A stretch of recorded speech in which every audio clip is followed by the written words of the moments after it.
Hello everybody and welcome back to a brand new video. Today we're going to be doing my final Battleground Map for 2020. And then we'll do one for 2024 here in a few years. Or 2022. Who knows? Who knows what the future will take this channel. But, hopefully, man, it's so nerve-wracking that we're, oh man, just a few days away from the election.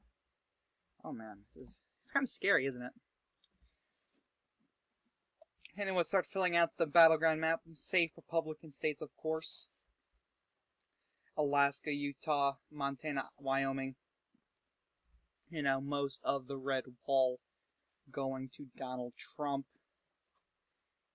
I do believe Ohio and Iowa will go safe to Donald Trump. I'm going to put those as safe. Alaska, Utah, Montana, Kansas, even though polling, and maybe even Missouri, even though polling does show that it will be under 10, I highly doubt it. We know how abysmal polling is for those states, as well as Maine's 2nd Congressional District. Those will all go safe for the president. Now, for the former vice president, I do believe, of course, Washington, California, Hawaii, all these states, Illinois, Virginia will still go safe blue. Despite me saying it's going to go lean to likely blue for all these months, it's going to go safe blue. We can put all these part of the blue wall as well as Maine's 1st Congressional District. And there you go, 189 electoral votes for Joe Biden, 139 electoral votes for Donald Trump. Now let's take a look at likely states that'll go to the president. Texas is a big one, is the biggest and only state to go to the... Oh, I did forget Indiana does go to Trump safe. But Texas will go to Donald Trump. I would say around 7 to 8 percentage points it will trend blue. But Biden will probably make a lot of gains around the 23rd district here. Definitely will. Maybe he'll make a bunch of gains here in the El Paso region. But Joe Biden will make gains. But Donald Trump will still end up winning the state by 8 to 9. And plus, early polling data does show it favorable to the president. Kind of. Likely states for the former vice president, there are a few. Oregon, it will trend to the likely column. Hillary only won it by 10 in 2016. And right now, I don't think I've looked at the Oregon polling, the Oregon early vote metrics as of late. It has been a little bit, but last time I checked, I'm pretty sure Democrats are up by like 13, I think. I could be wrong. Could be dead wrong for all I know. But I do think Biden's going to win it by 8 to 9, similar to Trump's victory here in Texas. New Mexico, he'll win it by 7 to 8, as well as Colorado. He'll win Colorado by 8 to 9. Colorado will be bluer than New Mexico in this scenario, or in this this time around, my prediction.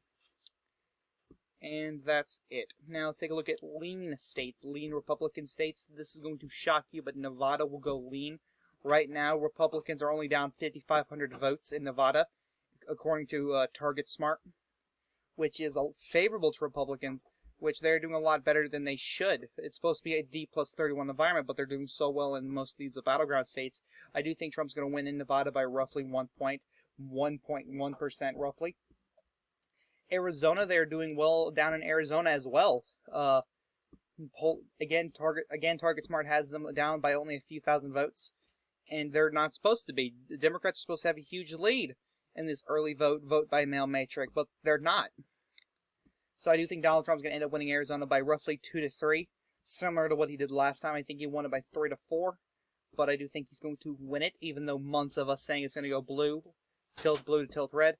And now it's looking like Arizona's a fetch for the Republican, for Donald Trump, as well as Martha McSally. And I'm not going to talk much about the Senate. I'm just going to do the presidential map right now. But I think the nomination of Amy Coney Barrett will help Donald Trump in both Arizona and Georgia. Onward to Wisconsin. I do think Wisconsin's going to trend into the lean column. Donald Trump's going to win it by 1 to 2, similar to Nevada and Arizona. If I had to guess, Wisconsin will be right in between Nevada and Arizona. And I do think Donald Trump's going to make enough gains. Joe Biden has not put any attention towards Wisconsin as of the late few weeks before the election. And I do think that's going to cost him, and Donald Trump will win the state of Wisconsin by a lean margin. Next up, North Carolina and Georgia, as well as New Hampshire. Those are going to be the rest of the lean states.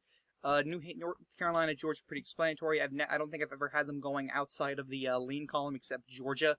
Back when I thought Stacey Abrams was going to be Biden's VP, but I was wrong. New Hampshire, Sununu is going to win by a landslide. I think he's going to carry Donald Trump over the margin. I do think New Hampshire is going to be redder than Wisconsin. That one is probably the one that I get wrong the most. So there's that. And so the rest of these states, Minnesota, Nebraska second, Michigan, Florida, Pennsylvania, and Maine at large will all be toss-ups. Will all be within the toss-up category. These states are going to be decided by less than one, roughly. Nebraska second, sometimes we've had it as tilt blue, and sometimes we've had it as tilt red. We don't know. Both Biden and Trump are seeming to put time and energy into. Donald Trump did go to Nebraska. I think he went to Omaha. I could be wrong. But he did go to Nebraska, which he could be trying to get that one electoral vote, because Biden has been going in that district, trying to flip it like Obama did.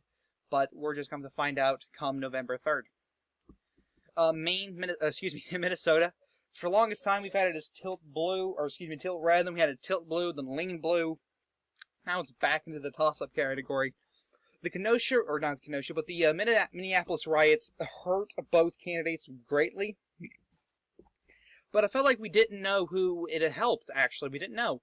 But right now, like, early voting, it looks like it's favoring Donald Trump. It is in a lot of these states, except Pennsylvania. Pennsylvania we'll get to in a second, but like, Minnesota could be a sleeper, like Nevada. It could be a sleeper this time around. It could be the sleep flip that everyone's not looking at.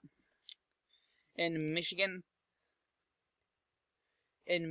like, people are very confident. Republicans are very confident. Early voting looks very well for Republicans right now. And especially here in Florida, if you take a look at the early voting metrics, they're winning Miami-Dade. They're winning Palm Beach County. Or I think Palm Beach County's right here, but there actually are in the early voting metrics. Well, this whole probably not. I do expect Miami-Dade to flip, but like, if it doesn't, it'll be like close, like 1 to 2 points for Biden. It'll be close. Now, Pennsylvania. This one is probably the purest toss-up out of every single one. Joe Biden is leading by what he needs to be in the early vote margin, but he's saying stupid stuff like he's going to ban oil and fracking, which hurts him in Alaska, Texas, and Pennsylvania.